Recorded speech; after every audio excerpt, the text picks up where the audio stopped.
आज तुम्हें तुम्हारी महादेव जी ऐसा संदेश देने आई है जिसे सुनकर तुम्हारा जीवन खुशियों से भर जाएगा। मेरे बच्चे, जो मेरी इस संदेश को लायक करेगा और कमेंट में जय महादेव जी लिखेगा, उसकी सारी मनोकामनाएं, कुछ भी इच्छाएं हो, उसे स्वयं मैं पूर्ण करूंगी और मेरा आशीर्वाद तुम पर और तुम्हारे परिवार पर सदैव रहेगी। जी हाँ मेरे बच्चे, यह बिल्कुल सच है। इस संदेश में जो है वह सारी बातों में सच्चाई है, इसलिए इसे पूरा देखें, बीच में छोड़कर जाने की गलती ना करें। ओम नमः शिवाय। मेरे बच्चे, तुम पहले बहुत परेशान रहते थे। तुम्हें समझ में नहीं आता था कि महादेव जी मेरे रिश्ते क्यों खराब हो रहे हैं। तुम्हारे रिश्तों के खराब होने के पीछे इस व्यक्ति का बहुत बड़ा हाथ। मेरे बच्चे, पर अब इसके मुंह से अच्छाई का मुखौटा उतरने वाला है और एक एक करके इसके सारे काले कारनामे, सारे पाप षड्यंत्र लोगों के सामने आएंगे। वह अपने ही बिछाए जाल में फंसने वाला है। अब हर तरफ से उस पर उंगली उठेगी और वह कटघरे में खड़ा होगा, जहां वह खुद को सही साबित नहीं कर पाएगा, क्योंकि उसके सारे सबूत झूठे हैं, सारे रिश्ते झूठे हैं। उसके साथ कोई नहीं खड़ा होगा, उसकी बातों पर कोई यकीन नहीं करेगा। वह बहुत बड़ा ढोंगी है और अब उसकी सच्चाई लोगों के सामने आएगी। अब वक्त ऐसी करवट लेगा जहां तुम्हें लोगों को अपनी सच्चाई का सबूत देने की कोई जरूरत नहीं है, क्योंकि अब तुम्हारी महादेव जी इस समाज को तुम्हारी सच्चाई का सबूत दे और असली विलेन का चेहरा सबके सामने लेकर आऊं। मैं जैसे तुम्हारे जीवन में अचानक से ही सब कुछ खराब हो गया था, वैसे ही सब कुछ अचानक ठीक कर दूंगी। मैं जिन लोगों ने भी पूरे रंग में तुम्हारा साथ छोड़ दिया था, यह व्यक्ति उन लोगों को भी बहुत गहरी चोट देने वाला है। इसलिए तुम पहले से ही खुद को इन लोगों से दूर कर लो।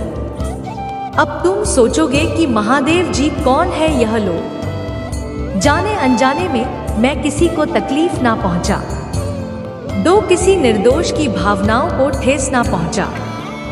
दो मेरे बच्चे, तुम्हारी अंतरात्मा बहुत अच्छे से जानती है कि वह लोग कौन है जो तुम्हारा अच्छा नहीं सोचते हैं। तुम्हें यह बहुत अच्छे से पता है कि यह लोग बहुत दिखावा करते हैं, तुमसे गले लगकर रोते हैं, तुम्हारे सामने ऐसा बर्ताव करते हैं जैसे उन्हें तुम्हारी कितनी चिंता हो और अपनी की गलती का कितना अफसोस है। लेकिन तुम्हें भी पता है कि यह सब बस उनका खेल है, सब कुछ बस एक छलावा, क्योंकि तुमने खुद इन लोगों का झूठ कितनी बार पकड़ा है और कितनी बार इनके मुखौटे के पीछे छुपे असली इंसान को देखा है। लेकिन अब वक्त आ गया है कि तुम इन लोगों से थोड़ी दूरी बनाकर रखो, थोड़ी सख्ती से पेश आओ, क्योंकि जैसे रावण को कंस को अपनी मृत्यु से पहले ही अपने अंत का आभास हो गया था, वैसे ही इस व्यक्ति को भी आभास हो रहा है किसके खेल का पर्दाफाश होने वाला है। अब यह तुम्हारे सामने बहुत अच्छा बनने की कोशिश करेगा, तुमसे प्रेम करने का दिखावा करेगा, तुम्हारा शुभचिंतक होने का दिखावा करेगा। वह चाहता है कि तुम उसके गवाह बन जाओ, उसके वकील बन जाओ और लोगों के सामने उसकी दलील पेश करो, क्योंकि लोग तुम्हारी बातों पर यकीन कर लेंगे, वह उसकी बातों पर कभी यकीन नहीं करेंगे। वह आज भी अपना स्वार्थ देखकर तुम्हारे पास आएगा, क्योंकि उसे पता है तुम उसके भैया, वह अंत से उसे बचा लोगे। तुम्हारा दिल पिघल जाएगा, उसके आंसुओं पर कुछ भी हो जाए, तुम उसका दर्द नहीं देख सकते हो, क्योंकि वह है तो तुम्हारा अपना ही। लेकिन अब तुम उसके और उसके बुरे कर्मों के बीच में मत आना मेरे बच्चे, अब तुमसे मत बचाना, क्योंकि वह सिर्फ तुम्हारी अच्छाई का फायदा उठा रहा है।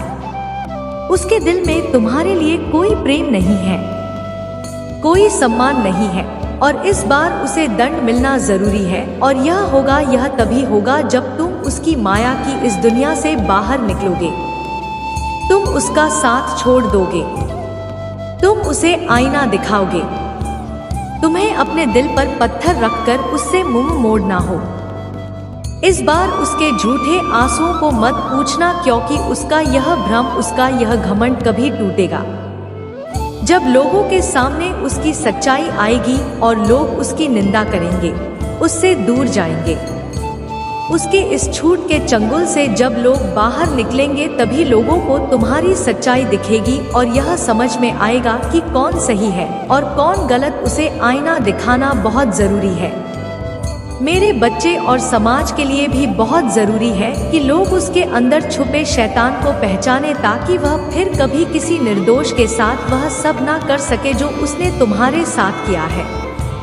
फिर से वह किसी और को प्रताड़ित ना कर सके, फिर से वह किसी और की आंखों में आंसू ना ला पाए, किसी को बदनाम ना करे, बेवजह किसी को इतना कष्ट ना दे।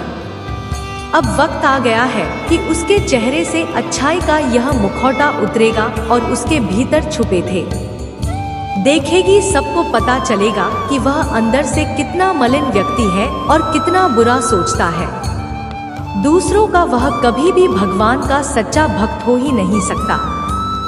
ऐसा कोई भी व्यक्ति जो दूसरों की आंखों में आंसू लाकर हंसता है, कभी भगवान का सच्चा भक्त नहीं हो सकता। अब तुम्हारी सच्चाई की जीत होगी। तुम्हारे दिल में इस व्यक्ति के लिए जो प्रेम है, जो वह है, अपनेपन का लगा है। तुम्हें उसे पीछे छोड़कर सच्चाई और सही का साथ देना होगा। मेरे बच्चे, वह खुद को ईश्वर समझने लगा है, खुद को भगवान से भी ऊपर रखता है। उसके मन में बहन इसलिए है क्योंकि उसके हिसाब से अगर ईश्वर होते तो उसे सजा मिलती है। उसको बहुत घमंड है कि कोई भी व्यक्ति उसका कुछ नहीं बिगाड़ सकता। कलयुग बुराई का युग है और उसने बुरी शक्तियों को वश में कर रखा। कोई भी उसका कुछ नहीं बिगाड़ सकता, क्योंकि वह इन शक्तियों से जो कराना चाहता है वह करा सकता है। जिसे रुलाना चाहता है उसे रुला सकता है। लोगों को तकलीफ देकर नीचे राखी की सबसे ऊंचे शिखर पर जा बैठेगा और सब बस चुपचाप देखेंगे। मैं भी उसको नहीं रोक पाऊंगी। उसके अंदर इतना घमंड आ गया है। तुम तो इस व्यक्ति से लड़के बहस करके समझा कर थक चुके हो, हर तरीका अपना लिया तुमने, पर यह शैतान कभी गलत करने से बाज नहीं आया। अब तुमने सब कुछ मुझ पर छोड़ दिया है और अब बस मेरे न्याय का इंतजार है। तुम्हें जैसे उसे अपनी तंत्र विद्या और नकारात्मक ऊर्जा पर यकीन है, उससे 1000 गुना से तुम्हें अपनी महादेव जी पर है। तुम्हें पता है कि जब कलयुग में पाप की अति हो जाएगी तो भगवान स्वयं आएंगे। कलयुग में ही भगवान को पाना सबसे ज्यादा आसान है, क्योंकि इस युग में तो भगवान सिर्फ नाम जप से मिल जाते हैं, और यह कोई भी हो। मेरे बच्चे, वापी कितना भी बड़ा शक्तिशाली हो, उसके पापों की सजा उसे जरूर मिलती है। तो मेरे भक्त नहीं हो, मेरी संतान हो, मेरे बच्चे हो, और जो भी बच्चा मेरे सामने रोता है, मुझे माँ कहकर पुकारता है, जब उसे उसके महादेव जी पिता के अपने पुरखों के अच्छे कर्मों का फल मिल रहा है। लेकिन अच्छे समय में घमंड और पापी व्यक्ति और भी पाप करते हैं। वह यह भूल जाते हैं कि उनके अच्छे वक्त के कर्म ही उनका भविष्य लिख रहे हैं। अब काली उस हर रोज हर सेकंड उसे उसके घमंड, उसके बाप की गिनती कर आऊंगा है। उसने मेरी भक्ति का दिखा करके बहुत लोगों को रुलाया है और इस बात की स्थल की कोई माफी नहीं है। अगर मैंने उसे माफ कर दिया तो लोग मेरी भक्ति करना छोड़ देंगे, मुझ पर यकीन करना छोड़ देंगे। इसीलिए उसे दंड देना जरूरी है। तुम्हारे साथ न्याय करना बहुत जरूरी है। मेरे बच्चे, उसे उसकी असली जगह, असली औकात दिखाना जरूरी है कि मेरे भक्त ऐसे नहीं होते हैं। वह मेरी विद्या का, मेरी शो क्यों का गलत प्रयोग नहीं करते हैं। किसी और को तकलीफ देने के लिए मेरी भक्ति कभी नहीं करते हैं। वह मेरी संतान है, वह मुझसे प्रेम करते हैं। इसीलिए वह सबसे प्रेम करते हैं, क्योंकि वह सब में मुझे देखते हैं। मेरी संतान दूसरों की आंखों में आंसू नहीं ला सकती। लिए बस अब तुम देखते जाओ मैं उसका क्या हाल करती हूँ और कैसे उसके घमंड को चूर चूर कर देती हूँ। उसकी ऐसी हालत देखकर कोई भी व्यक्ति खुद को ईश्वर से ऊपर कभी नहीं मानेगा और ना कभी अपनी भक्ति पर, अपनी शक्तियों पर घमंड करके दूसरों को प्रताड़ित करेगा। वह मेरे पैरों में पड़कर माफी की भीख मांगेगा। अब उसके बुरे दिनों की ना शुरू हो गई है। उसके अच्छे कर्मों का फल खत्म हो रहा है। उसके जीवन में अंधेरा आने वाला है। उसका अहम, उसका घमंड की उसकी बर्बादी का सबसे बड़ा कारण बनेगा और वह अपनी सारी शक्तियां खो बैठेगा। बहुत लाचार और असहाय पाएगा इस दुनिया में खुद को, जहां उसका को साथ नहीं देगा। तब उसे समझ में आएगा कि मेरे आशीर्वाद के बिना उसकी सारी शक्तियां व्यर्थ है। मेरे विरुद्ध जाकर उसने अपना सब कुछ खुद बर्बाद किया है। तुम्हें रुलाकर उसने अपने जीवन की सबसे बड़ी गलती की है। तुम्हें कमजोर समझना ही उसके सबसे बड़ी भूल है और मुझे चुनौती देकर उसने अपने काल को निमंत्रण दिया है। अब मेरे प्रकोप से, मेरे क्रोध से उसे कोई नहीं बचा सकता। मेरे बच्चे, तुम दोनों के रिश्ते में बहुत खटास आ गई है उसकी, जब तुम्हारे लिए हमेशा तलवार की तरह काम करती है। वह हमेशा तुम्हें अपने शब्दों से चोट पहुंचाता है। तुम्हारे ऊपर हमेशा किसी तीसरे व्यक्ति को रखता है। हमेशा तुम्हें नीचा दिखाता है और कभी भी तुम्हारे साथ वफादार नहीं रहा। वह लेकिन उसके इतने बुरे बर्ताव के बाद भी तुमने हमेशा उस पर यकीन रखा। उसे हमेशा प्रेम, मान, सम्मान ही दिया है। अपनी तरफ से तुमने कभी भी उसके प्रेम पर, उसके चरित्र पर प्रश्न नहीं उठाया। उसने तुमसे जो कुछ भी बताया, जितना भी बताया, तुमने सब कुछ सुना और आंख बंद करके यकीन कर लिया। तुम रिश्तों में दिमाग नहीं लगाते हो। मेरे बच्चे, किसी के खिलाफ मन में दुश्मनी नहीं रखते हो। अगर तुम्हें किसी की भी बात बुरी लगती है तो तुम उसी वक्त उस व्यक्ति को वह बात बोल देते हो, चाहे वह बात लाख कड़वी हो। तुम्हें झुकने में भी कोई शर्म नहीं आती। अगर तुम गलत हो या तुमने किसी के बारे में गलत सोचा और वह व्यक्ति पैसा नहीं था तो तुम मुझसे माफी मांगने में भी नहीं कतराते और रिश्तों या पारदर्शिता तुम सामने वाले से भी उम्मीद रखते हो। लेकिन यह व्यक्ति हमेशा हर बात में तुमसे झूठ बोलता है। तुमसे बोलता तो बहुत कुछ है, बहुत बड़ी बड़ी बातें करता है, लेकिन उसका पैसा नहीं है। वह तुम्हारे साथ हमेशा ऐसे बर्ताव करता है जैसे उसके जीवन में तुम्हारी कोई कदर नहीं है, कोई अहमियत नहीं है। अब तुम्हें समझ में आ गया है। तुम्हें कभी भी यकीन नहीं करना चाहिए था। एक एक करके उसके सारे झूठ तुम्हारे सामने आ रहे हैं। अभी भी सीना चौड़ा करके झूठ बोल रहा है और तुम्हारे ही प्रेम पर, तुम्हारी ही सच्चाई पर उंगली उठा रहा है। वह कभी भी सच का सामना नहीं करता है। तुमने उसे किसी और के साथ देख भी लिया है, फिर भी वह अपनी गलती को मानकर तुमसे माफी मांगने के लिए तैयार नहीं है। तुम दोनों के रिश्ते में सच्चाई बची ही नहीं है। कोई तीसरा व्यक्ति भी है जो इसके अंदर तुम्हारे लिए बहुत शहर भर रहा है और उन दोनों का धोखा तुम्हारे सामने आ गया है। इसने कभी तुम्हारे बारे में नहीं सोचा। मेरे बच्चे, अब तुम भी इसके बारे में सोचना छोड़ दो, क्योंकि अब वह भी वही सब खेलने वाला है जो उसने तुम्हारे साथ किया है। वह कहते हैं ना, इंसान जो होता है वही काटता है। अब वक्त आ गया है जब वह व्यक्ति अपनी पूरी फसल काटेगा। किसी व्यक्ति के कहने पर इतने तुम्हारे जीवन में बहुत शहर के बीज पाए, अब भी उसी जहर को पीना होगा। इंसान अपने कर्मों से नहीं बच पाता है। मनुष्य जो करता है वह लौटकर उस पर जरूर आ। अब उसे तोहफे के रूप में बेहतर दूंगी मैं जो उसने तुम्हें दिया। अब उसे खुद को और अपनी सोच को बदलना ही होगा। तुम्हारे खिलाफ उठाए हर कदम, तुम्हारे साथ किए हर बुरे बर्ताव का अफसोस होगा।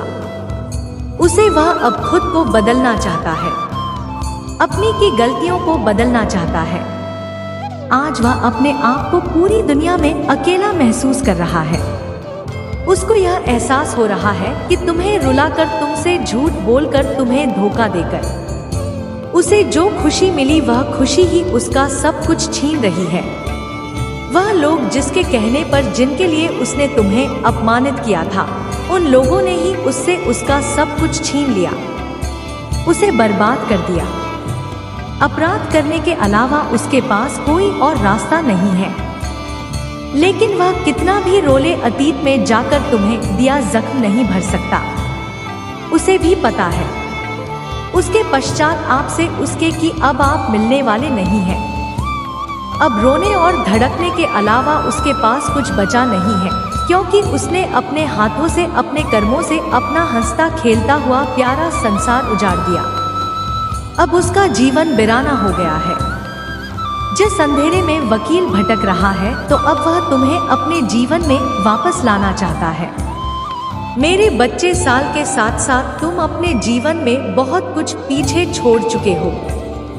अब तुम्हें अपना समय और बर्बाद नहीं करना है और ना लोगों के पीछे भागना है। तुम्हें अपने जीवन की और अपनी अहमियत समझ में आ गई है। तुम उत्साह से भर गए हो और तुम्हारा मन कुछ भी करने को तैयार है। तुम 24 घंटे मेहनत करने के लिए भी तैयार हो, क्योंकि तुम्हें किसी भी हाल में अब बस लोगों के मुंह बंद करने हैं और उनके मुंह पर तमाचा सिर्फ तुम्हारी कामयाबी, सिर्फ तुम्हारी सफलता से ही पड़ेगा। पिछले कुछ सालों में तुम बहुत परेशान रहे हो मेरे बच्चे, फिर चाहे वह तुम्हारे रिश्ते हो, तुम्हारी आर्थिक स्थिति हो या तुम्हारा स्वास्थ्य हो। अपने जीवन के हर क्षेत्र में तो बहुत परेशान रहे हो, बहुत रोए हो, बहुत लाचार महसूस किया है। तुमने खुद को पर ठान लिया है कि तुम और नहीं दोगे, ना अपनी भावनाओं को खुद पर हावी होने दोगे। अब तुम सबको मुंहतोड़ जवाब दोगे और तुमने ठान लिया है कि तुम किसी भी हाल में झुक होगा नहीं। तुम अपने अतीत को, अपने दुख को, अपने करियर के सामने नहीं आने दोगे। तुम्हारा यह खुद से वादा है कि महादेव जी इस साल आपको मुझ पर बहुत प्राउड होगा, बहुत गर्व महसूस होगा आपको मुझ पर, यह मेरा वादा है। लोगों ने हर हद पार कर दी, महादेव जी मुझे तोड़ दिया, लेकिन ऐसे लोग, ऐसे डरपोक जो हमेशा पीठ पीछे वार करते हैं, ऐसे कायर से डरने वाला नहीं हूँ मैं, और ना ऐसे लोग आपकी संतान को तोड़ सकते हैं। महादेव जी, मुझे तो हंसी आती है कि मैंने कैसे लोगों के पीछे अपना इतना समय व्यर्थ किया, पर अब और नहीं। वह मेरी संतान है और अपनी संतान के लिए तो मैं स्वयं महादेव से भी लड़ जाती हूँ। फिर इसकी विद्या की तो अभी कोई औकात ही नहीं है। इससे भी बड़े स्वतंत्र विद्या के साधक मेरे पैरों में पड़े होते हैं। तंत्र विद्या की स्थिति भी महादेव जी की आज्ञा और मेरे आशीर्वाद के बिना नहीं मिल सकती। लोग ईश्वर को पाने के लिए, उनसे जुड़ने के लिए इन साधना जी, तुम्हें तो खुश होना चाहिए कि वह व्यक्ति इतना गंदा सोच सकता है। मेरी भक्ति करके वह आज मुझे या अकेले रहा है, उसकी आंखों से आंसू भी नहीं निकलेंगे। ऐसी स्थिति कर दूंगी मैं उसकी, तुमने बहुत बर्दाश्त कर लिया। मेरे बच्चे, उसका भविष्य अंधेरे में डूब जाएगा। उसने अपनी शक्तियों का बहुत गलत फायदा उठाया है। उसने तुम्हारे बहुत सारे रिश्ते तोड़ दिए। अब तो यह अपने अपनों को भी नहीं छोड़ रहा है। उसने शुरू से मेरी भक्ति की थी और पिछले जन्मों के अच्छे कर्मों का बहुत फल मिल गया उसे। अब उसके सारे पुण्य कर्म का फल खत्म होने वाला है और अब वह न्याय मिलेगा तुम्हें, जिसका तुमने बहुत इंतजार किया। उसने ना खुद तुमसे अपना निभाया और ना दूसरों को निभाने दिया। उसकी वजह से तुम्हारी ऊर्जा इतनी डाउन हो गई कि तुम ना कोई निर्णय ले पा रहे हो, ना कैरियर में, ना जीवन में। तुम्हारा कहीं भी मन नहीं लगता, तुम कहीं भी ध्यान नहीं लगा पा रहे हो। उसने तुम्हें हर तरफ से तोड़ने की कोशिश की है, लेकिन तुम्हें कोई गिला नहीं सकता। मेरे बच्चे, उसकी भक्ति दिखावा थी, लेकिन तुम्हारी भक्ति ही तुम्हारी सबसे बड़ी ताकत है। अपनी भक्ति के सहारे ही तुम अब तक जी रहे हो, सांस ले रहे हो और हर लड़ाई को लड़ रहे हो। उसे लगता है कि उसकी विद्या को कोई पराजित नहीं कर सकता। अभी बस उसका अच्छा समय चल रहा है। अब मेरा वक्त आ गया है। तुम्हारे लिए यह पूरी दुनिया मेरे बच्चे, तुम व्यर्थ ही कुछ लोगों की बातों को, उनके बुरे कर्मों को दिल से लगाकर बैठे थे। यह ब्रह्मांड इंतजार कर रहा है कब तुम खुद को पहचान कर अपनी सफलता को पाओगे। लो, आज भी तुम्हें बार बार अतीत की याद दिलाएंगे, लेकिन अब अटकना मत। लोग आज भी तुम्हें बार बार अतीत की याद दिलाएंगे, लेकिन अब मटकना मत। तुम अपने जीवन की सबसे ऊंची चोटी पर चढ़ने वाले हो और उस चोटी पर चढ़ने के लिए तुम्हें अपने कंधे से इस आना चाहे वह को पीछे छोड़ना होगा, तभी तो मुस्कुराई पर पहुंच पाओगे। इस रास्ते में कुछ लोग तुम्हारा साथ छोड़ देंगे तो इसमें उनका ही घाटा है, क्योंकि उनकी किस्मत में नहीं लिखा है और ना उनके सपने इतने बड़े हैं। इसलिए अकेले चलने के लिए तैयार और किसी से भी कोई उम्मीद मत रखना। तुम्हारे जीवन में बहुत सारा इंडियन दो, तुमने आज तक अपनी चिंताओं को भी मार दिया था, त्याग कर दिया था। तुम्हारे वह सारे सपने पूरे करूंगी मैं। मेरी ब्लेसिंग्स की बरसात होने वाली है। हर तरफ से सिर्फ सकारात्मक